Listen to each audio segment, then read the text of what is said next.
Out of all the men in your life, this is the one that you want to talk about and highlight. Barack Obama did more for the LGBTQ community than he did for black people. Joe Biden, who y'all voted for, said that his number one priority would be the LGBTQ community, whatever other things that they throw in there, even though he's responsible for the crime bill and removing more fathers out of the household than perhaps any other legislation besides slavery. And oh my God. One of the most valuable things I learned as a guy was I had a gay professor in college at a time when openly gay folks still weren't out of line, who became one of my favorite professors and was a great guy and would call me out when I started saying stuff that was ignorant. Oh, so this is what you were getting to.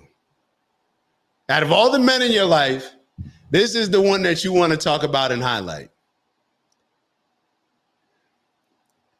Barack Obama did more for the LGBTQ community than he did for black people.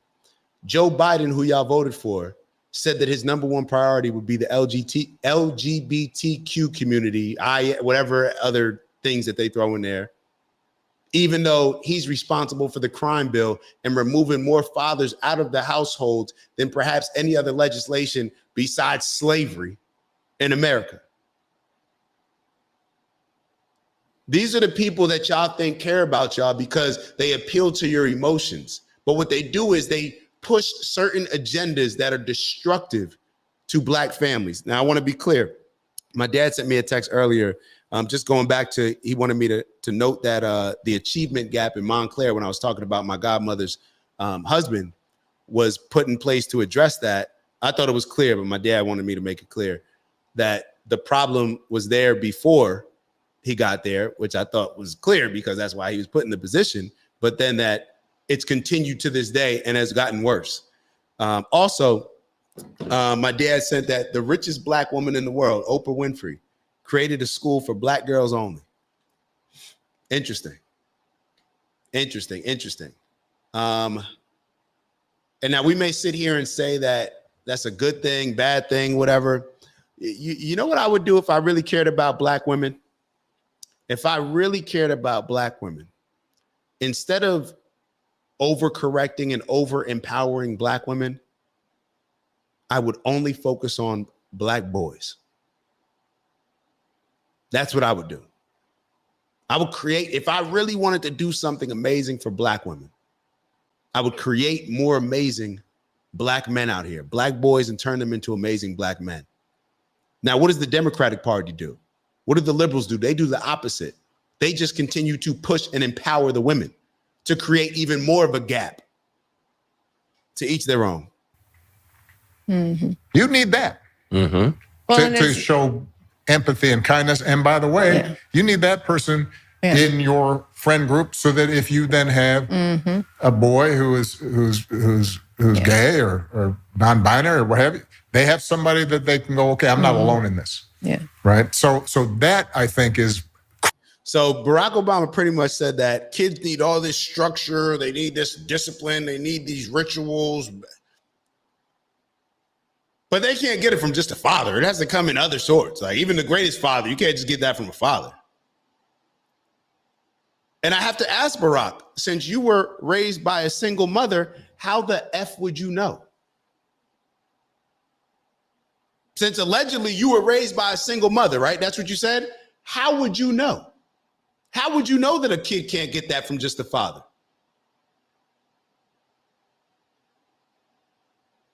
You said you were raised by a single mother, so how would you know? But you still feel confident saying that. Something that you've had no experience with, according to you. You weren't raised by your father in the household. You had a stepfather, even though you tried to act as if you were raised by a single mother. So we're just going to keep that energy. How would you know?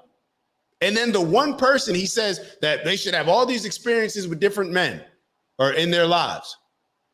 But the one example that he brings up is the gay guy who, when he said things that were incorrect or ignorant, that he would get corrected on. And the gay guy would, in case you have a kid in your family or friend group that's gay or non-binary, this is,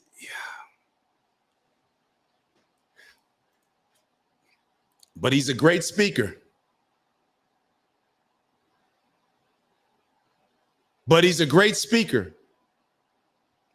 So he done finesse y'all out y'all socks.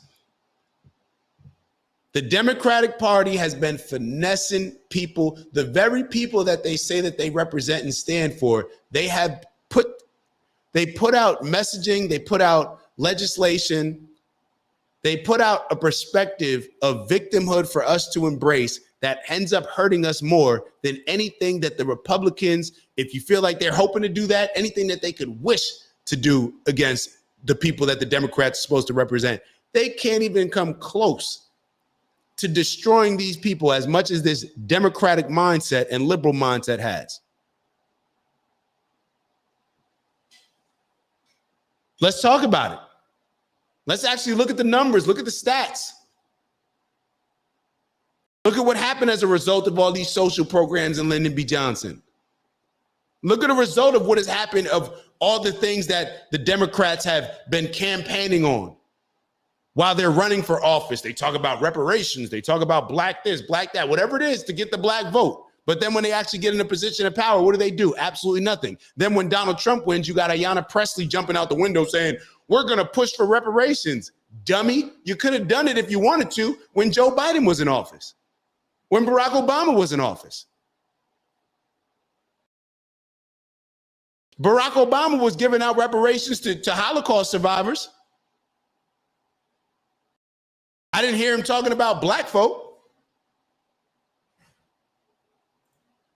Creating that community, I know it's corny, but that's what they need. And we talk a lot about what we had with our mother and father, right? And, you know, a lot of times, but we really did have a big community of people in our lives. Right. I mean, that we don't talk a lot about that on this show. We allude to it, but Craig and I, we grew up in a huge community of extended aunts and uncles and cousins and all types of male role models, which helped in broadening out and filling in where our mother and father were limited. So for Emma, I'm picking up. Yo, I'm gonna be honest, yo. Give me a solid father over all the other stuff. Over all these other influences of men. I don't care if it's your uncle. I don't care if it's your granddaddy. I don't care if it's your teacher. I'll take personally one strong father. If you have a solid father and that young man looks up to that father, to me, that is more valuable than all that other stuff combined, especially considering the world that we're growing up in now. I look around and I look at certain things where, let's say, certain family members of mine, or I've seen where I may have gone out of step, or my brother may have gone out of step for a while. A lot of that was because listening to other men and not following the direction and the leadership and the guidance of my father. If you asked my brother, I don't know what he would say, but if you ask my brother who, if he would have perhaps avoided certain challenges and trouble or whatever, I'm telling you what my stance is, but I'm only asking. If you ask my brother the same thing, if you say, well, did you get into certain issues because you were listening to dad, or did you get into certain issues because you were listening to other men, other boys? So all this stuff, fellas, don't listen to this BS. I cannot wait to be a father. I really can't. But all this other stuff to the fathers out there, bro, don't listen to this BS that they're talking. You are invaluable to your child. You are invaluable. There is nothing that can even come close to the value that you bring to your, especially if we're talking about sons, but daughters as well. And I don't have to sit there, well, mom's invaluable too, wasn't? Well, when you actually look at the statistics, if we're being honest, when they look at the statistics of how well kids do when they're raised in a two-parent household compared to a single mother raising the kids and a single father raising the kids, and a lot of those factors that they use to judge and determine the outcomes of the studies, the kids tend to do just as well in a two-parent household as they do with a father in the household. First and foremost, want to give a huge shout out to everybody that continues to tap in with us, like and subscribe and join our community. If you haven't already, please make sure that you do. We look forward to engaging in some dope combo with you that can help us all elevate. So like, subscribe, and maybe even share the video if you're feeling real generous. On that note, we'll let you get back to the video. See you soon. Now, I still don't say that that's just as well, because I think that the factors that they're using that the mom brings to the table are probably not the ones that will come up in like a study. You get what I'm saying? You need both. But just from a father standpoint, there is nothing that comes close. All these other men that they're talking about, no. Don't even buy into that, because if you buy into that, then you're going to see the value that you need to be bringing to your kid as less than. It's going to allow you to rationalize and make excuses for yourself of saying, well, you know, my kid, I may not live in the same household as my kid, but you know, or I may not live in the same state as my kid, but they, you know, my baby mothers, they got a lot of men in their family, so they're holding it down. You know, like it's not as bad. No, you need to be there. Just my opinion, though. A couple of things. Community, big. Huge. Not just a single mom, a mom and dad. or mom and dad, but a broad community. And I can appreciate you using our family as an example, but uncles, but not necessarily blood It doesn't uncles, have to be both. but men who can who can give a kid or kids some contextualization of who their parents are. Right. And also, what it and means. can model. Yeah. There are a lot of ways to be a responsible, respected, strong man. And you don't have to be rich, and you don't have to be a professional athlete. Oh, thanks And for you don't pointing have out to that, go Barack. find it on the internet among a group of unclear influences. Why is Michelle even in this combo? Like, now I'm going to sound sexist.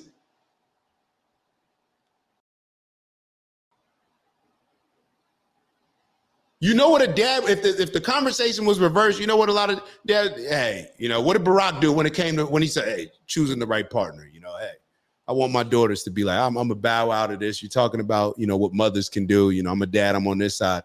And I'm not being, I don't know if I'm being serious or not. Like,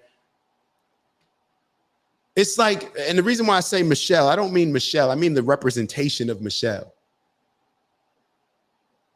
We need men to talk to men and be real and stop feeling like you got to tap dance and walk on eggshells to discuss the importance of what a father brings to the table. And to hold these women accountable, you're looking for all these different solutions to a problem. You know what it reminds me of? You ever have give advice to somebody? You give advice to somebody, let's say, and the easiest example, I hate to always pick on this situation, but like losing weight, I'm going to try to use a different example. If I have to go back to that one, then no, I don't have time for that.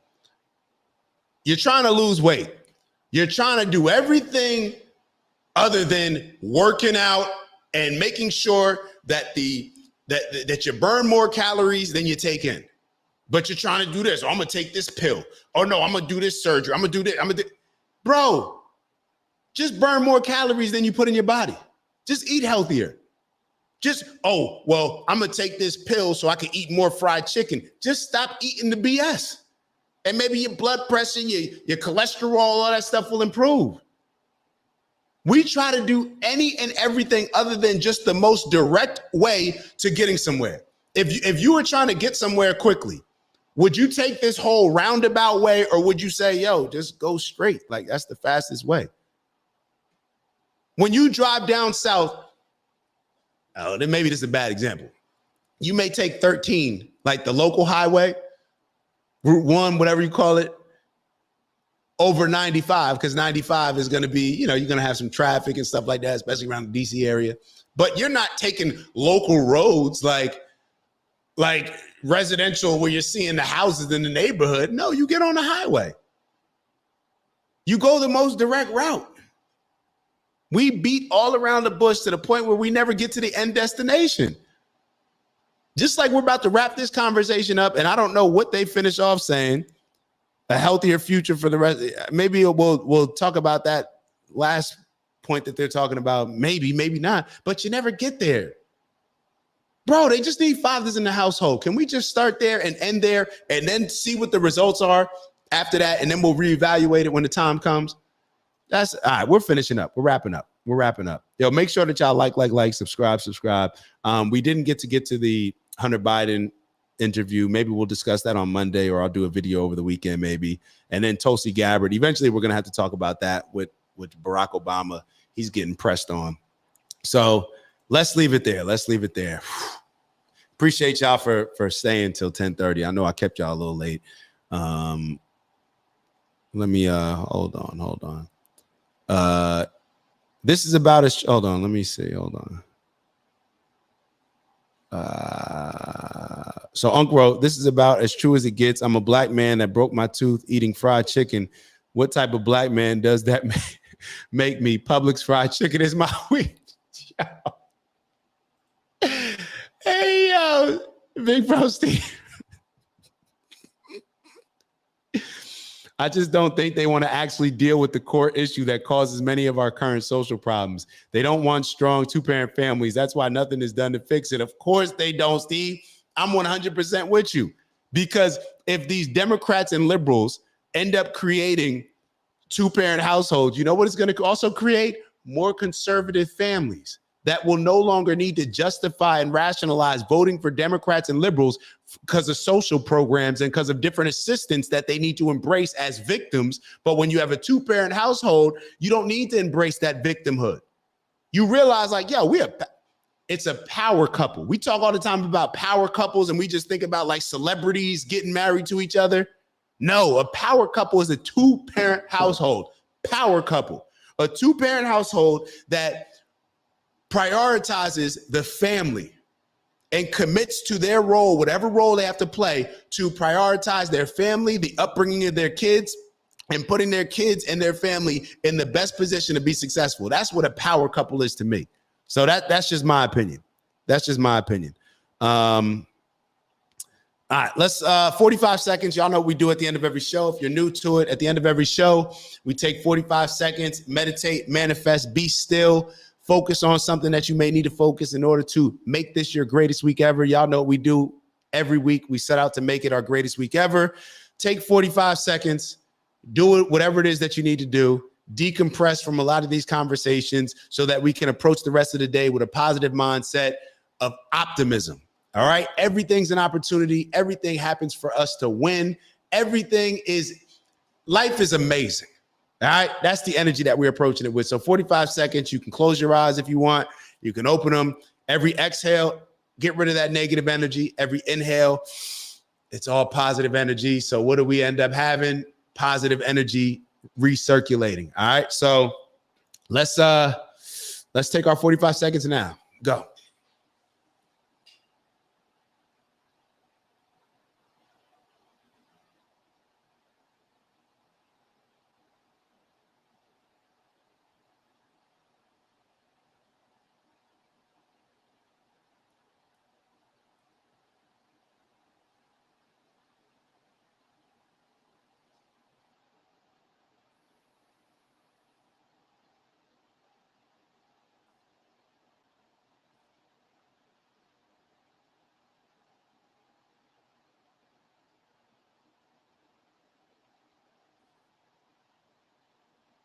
One last, two more inhales. So get that inhale.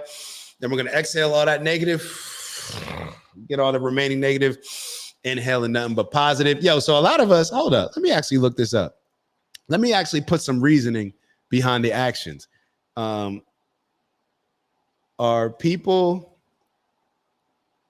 who meditate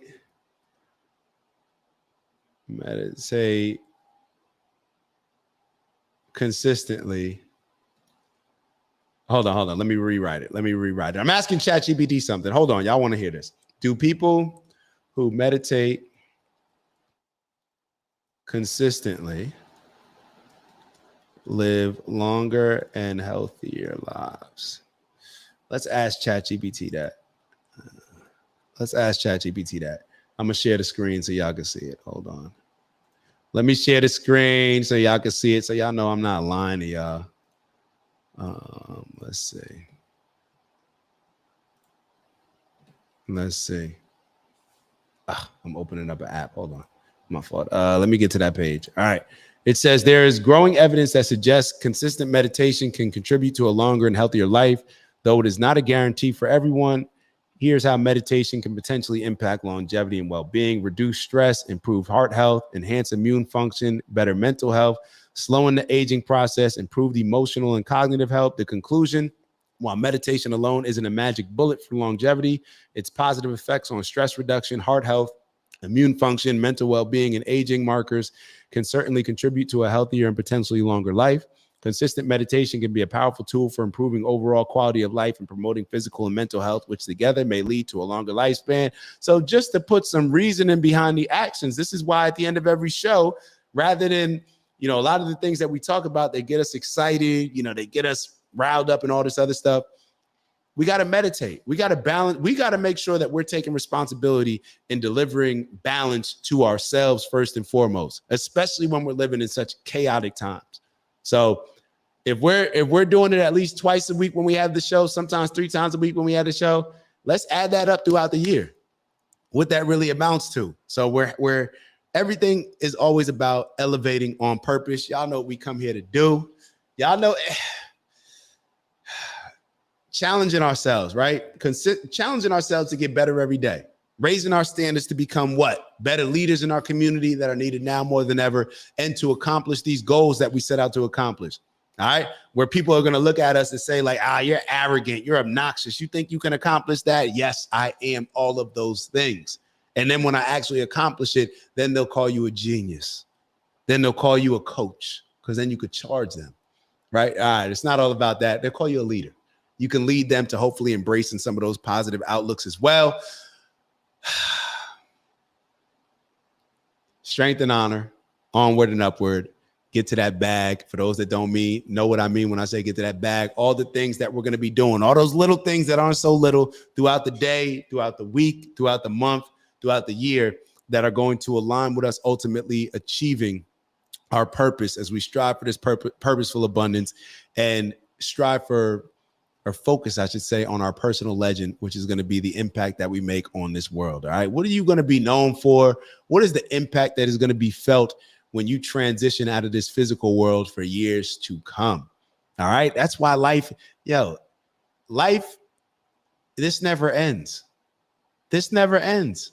Think about the people that have passed in your life. Maybe your grandparents that you love so much. Maybe your parents that you love so much. They're not, how can they be dead when you think about them? They're real. You could feel their energy. All right. So keep that in mind, because the energy, the things that we're putting out, the things that we're doing right now could potentially be felt for forever. Right? Could be felt forever, especially if we're moving with a certain godliness that's going to really help inspire people. So I'll leave y'all with that. What's in my bag is in my bag. The things that you are going to focus on that are in your bag, back into it. Figure out what impact that you want to make. Figure out what your purpose is. And then back into it and think about the things that you're willing to commit to and focus on a daily basis to ultimately help guide you and inspire you to get to that ultimate goal. So the things that I focus on: peace, love, happiness, health, wealth, and in everything we do, integrity. I love y'all. I appreciate y'all. Y'all have an amazing weekend. Shout out to Unc. Unc, we got to start playing the chess online. We got to start like a chess tournament or something. We got to do better with that. Chess definitely teaches you a lot about life. But I'm gonna go ahead and rambling. I'm gonna cut it off right now. It's already 10:36. Appreciate y'all. Love y'all. Always, always, always. And if you enjoyed the show, share with some friends and family. Get their opinion. Tell them to tap in on Monday. We appreciate everybody. We appreciate everybody. And real quickly, hold up. Nah. Nope.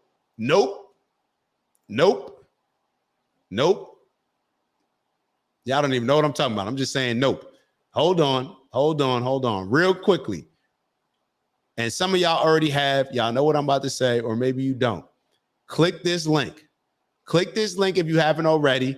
Sign up for the free membership. Sign up for our free Patreon membership. We're giving out game. We're talking a little bit more about elevating mind, body, soul. We got some personal development, professional development, all that good stuff. We're going to continue to put out some videos. Last week, we put up a cool video for a lot of people who are just getting into their fitness journey, a cool, light beginner's workout, maybe to send to your older friends and family, or just to start off doing yourself. So click that link. Make sure that it's a free membership. You don't got to do the paid one. The paid one gets you a little bit more, but start with the free membership. Start off there and then see where it goes. And on that note, I'll see y'all soon. Ew. And shout out to Big Bro Steve. And shout out to Professor Dr. King. All right, I'll see y'all soon.